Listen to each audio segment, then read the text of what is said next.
over by a self-appointed elite? Or are we naturally caring and creative?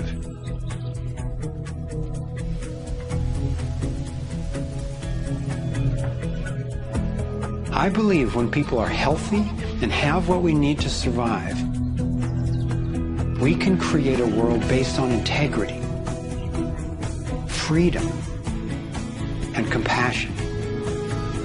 A world where everyone can thrive. Which of these two views will shape our future? That's our choice now. The agenda of the ruling elite is the product of a destructive worldview, based on their beliefs that there's not enough to go around, that some people are more deserving than others, and that their own safety depends on maintaining absolute control over the rest of us. In short, their worldview is based on scarcity and fear. But as powerful as they are, the architects of the New World Order cannot create their dreadful vision without our collusion. To stop them, to render their agenda obsolete, we have to wake up. We have to take action. This is like the last effort of a particular phase of civilization. It's its last gasp, really, and I often use the metaphor of the caterpillar becoming the butterfly, because the caterpillar crunches its way through the ecosystem. It's very destructive. It eats 300 times its weight in a day until it's so bloated that it hangs itself up and goes to sleep, and its skin turns into a hardened chrysalis. And then in its body you get these imaginal cells, biologists actually call them that, forming within the caterpillar's body. The caterpillar's body then actually becomes a nutritive soup for those cells. But what's important about that metaphor is that the old and the new coexist for a while. And it's the job of the caterpillar to preserve its life. It's a desperate government that we have now trying to control oil in the Middle East and wanting now to promote nuclear energy and all these things that they know better, but they have to play out the role of protecting themselves. It's their job. And if you love butterflies, you don't go around stepping on caterpillars. So we can't hate them. It doesn't do any good. But if you want alternative energy, you don't ask an oil economy administration to produce it for you. We have to produce it. We imaginal cells have to show that it's cheaper, more efficient, and more effective. Our job is to build a new world. If we had the vision and a worldview that says our crisis is a birth and everybody's needed and everybody will have more of what they truly want, you could turn this desperate world into a renaissance of human creativity and love. It may seem that the controlling elite has all the cards, but we have many advantages of our own. First, let's talk numbers. Very few people are consciously perpetrating the domination agenda.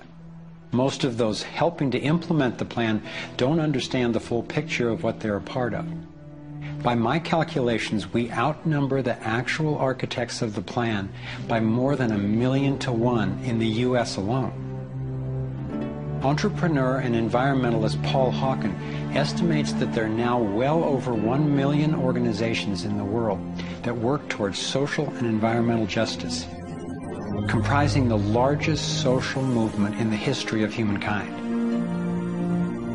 This movement, when connected electronically, could become a network of networks that will be the most powerful activist force for change ever. If you look at the people who are involved with restoring this earth and stopping the damage and resisting the depredation and nurturing change and reimagining what it means to be a human being, and you're not optimistic, then you might want to get your heart checked, because there is an extraordinary, beautiful, gorgeous, fierce group of people in this world who are taking this on. The second important advantage for us is that all the power centers that the elite control require our participation. If enough of us withdraw our support, their plan can't work. This is true of the central banks, the military, the corporate media, the government, and more. And following the models of Mahatma Gandhi and Martin Luther King Jr., we have the power of nonviolent non-participation. It takes tremendous energy, resources, and deception to try to dominate the lives of others. In moving toward freedom, on the other hand, we have on our side the evolutionary life force and what Gandhi called satyagraha, the simple power of truth. In India, we have thousands of villages which are now freedom zones. So we will not accept patenting. We will not cooperate with it, just like Gandhi did not cooperate with salt laws. We will not allow chemicals and genetically engineered crops to enter our ecosystems because they threaten this biodiversity. And this freedom movement, which is a freedom movement for all species, not just for individual humans, is something that's growing so fast and is reflected in the movement for GMO-free zones in Europe. I turn my back and there's another 1,000 GMO-free zones. 90% of Italy, 90% of Austria. The freedom zones around the seed, around food, are creating massive shifts. In Bolivia, a grassroots movement took to the streets, relentlessly banging pots and pans, and eventually stopped the foreign corporate takeover of their water resources. Though very little is shown by the corporate media, there are countless success stories going on every day all over the world.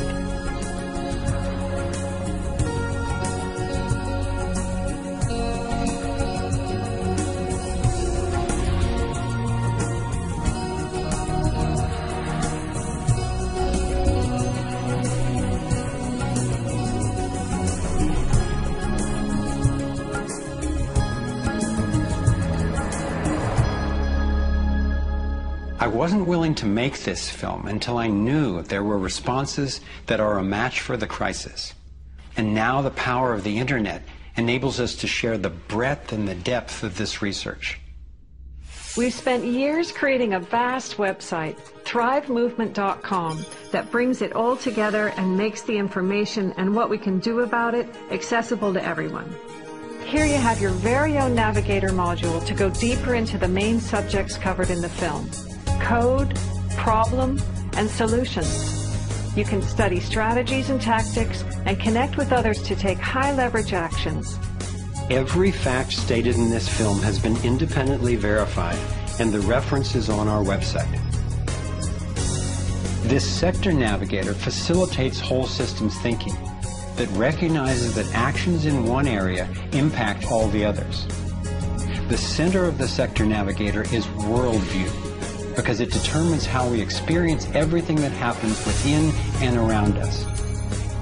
In every sector, you'll find critical issues, resources, group strategies, and individual actions to peacefully and productively affect real change. Our resource tree will link you to the people, organizations, and media that we most recommend to help you get more fully educated and engaged. I was encouraged to find that there are a minimum number of actions which, working together, can tip the scales. It's not endless. Once we see the big picture, we'll look at what each of us can do to help accomplish it. Let's take a look at the strategic antidotes to their economic domination. We need to stop any more bailouts of banks or corporations, dismantle the Federal Reserve, withdraw taxpayer support from central banking agencies such as the IMF and World Bank, allow development of alternative currencies and independent banks, and refuse international taxes. My main emphasis is on solutions in the U.S., because that's what I know best. But just as the predicament is global, so are the principles on which the solution strategies are based. Here are some tactical actions that we can take as individuals that don't take much time or money to make a real difference right now. Get informed, speak up, and connect with others. Bank locally. When we move our money out of the big centralized banks and into locally owned banks and credit unions, we defund the problem and fund the solution all in one move. Buy and invest responsibly. Every dollar you spend sends a message. Join the movement to audit and end the Federal Reserve. It's robbing us. Join a coalition to keep the internet fair and open. Don't let anybody take control over it. Support independent media. Get your information from diverse sources and think about who's funding the news you get. Support organic, non-GMO farming. Join movements to bring about honest elections, including traceable paper ballots and campaign finance reform. Congress can only be accountable to us when corporations stop funding them. Advocate for renewable and new energy technology. Bring the conversation about free energy out into the open. It will transform the power dynamic on this planet faster than anything in recorded history. Sign up for Critical Mass Actions. It's a strategy to leverage our power by waiting until a huge number of us agree to participate before taking an action.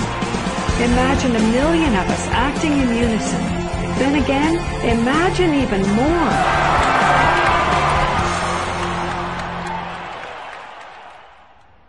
I've been inspired by how many grounded solutions and real-life problem solvers there actually are.